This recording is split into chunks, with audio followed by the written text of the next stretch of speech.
तो ये तस्वीरें ईडी दफ्तर की, जहां अरविंद केजरीवाल इस वक्त ईडी की टीम के साथ पहुंचे हैं। और ये जो काफिला आप देख रहे हैं, ये दरअसल ईडी का जो टीम अरविंद केजरीवाल को जब गिरफ्तार की है उसके बाद की तस्वीरें, जहां जो काफिला है, काफिला में सीएम अरविंद केजरीवाल जो है वो बैठे हुए हैं, ईडी के दफ्तर की ओर जा रहे हैं। और ऐसे में ईडी लगातार उनसे पूछताछ करेगी, शराब घोटाले मामले में जिस तरह से गिरफ्तारी हुई है उस पर पूछताछ करेगी।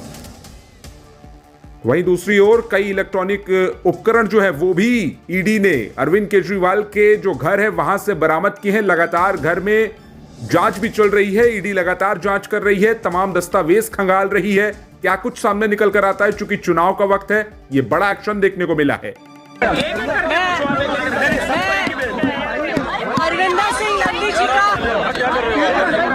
अरविंदर सिंह लवजी जी का, सुभाष चोपड़ा जी का, पूरी कांग्रेस पार्टी का, राहुल गांधी जी,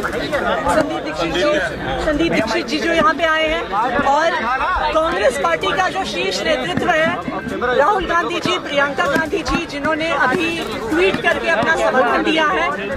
आज पूरा इंडिया गठबंधन एक साथ है। हम इस देश के संविधान की लड़ाई लड़ रहे हैं और हम इस देश के संविधान को बचाने के लिए लड़ाई लड़ते रहेंगे। लोकसभा चुनाव के जस्ट पहले, चुनाव की घोषणा होने के बाद इस प्रकार से दिल्ली के मुख्यमंत्री अरविंद केजरीवाल जी को गिरफ्तार करना सिर्फ एक चीज दिखाता है कि प्रधानमंत्री नरेंद्र मोदी जी अरविंद केजरीवाल जी से डरते हैं। वो लोकतंत्र को खत्म करना चाहते हैं। वो एक एक करके सभी विपक्ष के नेताओं को जेल में डालना चाहते हैं। ये क्या तरीका है?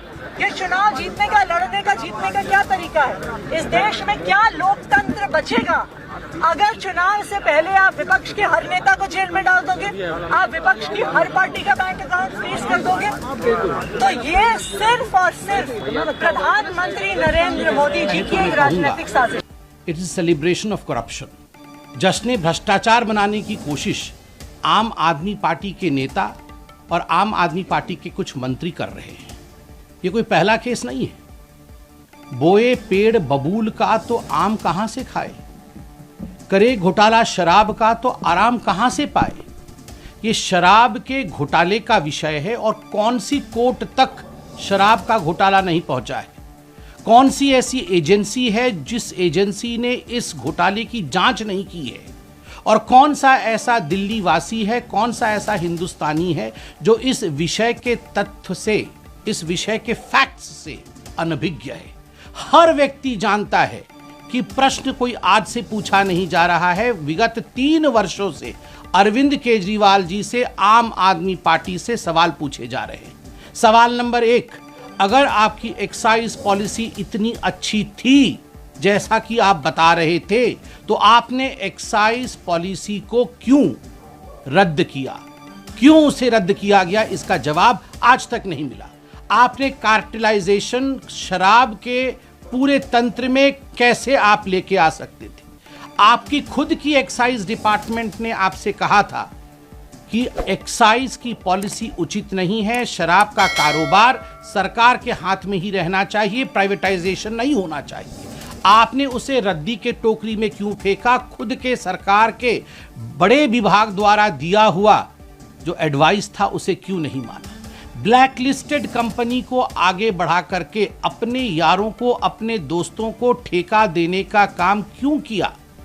सबसे बड़ा प्रश्न उठता है। पहले 5% कमीशन दिया जाता था, आपने बढ़ा करके 12% कमीशन किया, और बैकडोर कमीशन जो 7% की अधिक कमीशन थी वह आपने ब्लैक मनी के रूप में रिसीव किया।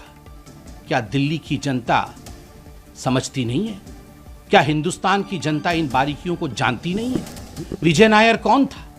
आज रिकॉर्डेड स्टेटमेंट है, स्टेटमेंट्स हैं ईडी के पास, सीबीआई के पास, उन तमाम जांच एजेंसियों के पास जिन लोगों ने कई करोड़ रुपए किकबैक के रूप में रिसीव किया, और रिसीव करके इसको कहां कहां ठिकाने लगाया, किस बैग में इन्हें लेके गया, ये सारे विषय आज पब्लिक डोमेन में है। इन सारे विषयों की जांच हुई है। 14 महीने से मनीष सिसोदिया इसी विषय में जेल की सलाखों के पीछे हैं। कोई ऐसा कोर्ट हिंदुस्तान में बाकी नहीं है जहां आम आदमी पार्टी और अरविंद केजरीवाल जी ने जाके झूठ का पुलिंदा फैलाने की कोशिश नहीं की हो, मगर उसके बावजूद किसी कोर्ट से मनीष सिसोदिया को रिलीफ नहीं मिला। संजय सिंह बड़े बड़े भाषण दे रहे थे, जेल के अंदर हैं, आज भी उन्हें रिलीफ नहीं मिला है। तथ्यों के आधार पर काम करती है कोर्ट, तथ्यों के आधार पर काम करते हैं ये जो जांच एजेंसी है। ये गेट के बाहर घर के सामने बड़े बड़े वचन से, ड्रामा से कुछ नहीं होता है। अतसी जी कह रही हैं अरविंद केजरीवाल एक व्यक्ति नहीं है, वो एक आइडिया है। Then I should say he is a bad idea. Arvind Kejriwal एक बैड आइडिया है। The idea of corruption, the idea of minting money through I would say through excise policy. I mean, this is unheard of. A CM who talks about education. Manish Sisodia इनके education मंत्री थे, शिक्षा मंत्री थे। आपने विश्व में कहीं सुना है शिक्षा मंत्री शराब के घोटाले से पैसा बना रहा है? जो सीएम कहता है कि हम तो चांद में भी स्कूल खोल देंगे, वो शराब के पैसे से पैसे बना करके शराब के ठेकेदारों से, शराब के बड़े बड़े माफियों से, डॉन से पैसे की उगाही करता है और करोड़ों करोड़ रुपयों का चंदा लेता है। क्या यह विषय आज दिल्ली से छुपा नहीं? तो स्वाभाविक रूप से अगर इस प्रकार की कार्यवाही, घोटाले किए जाएंगे तो कार्यवाही होना ये हिंदुस्तान के संविधान और हिंदुस्तान के कानून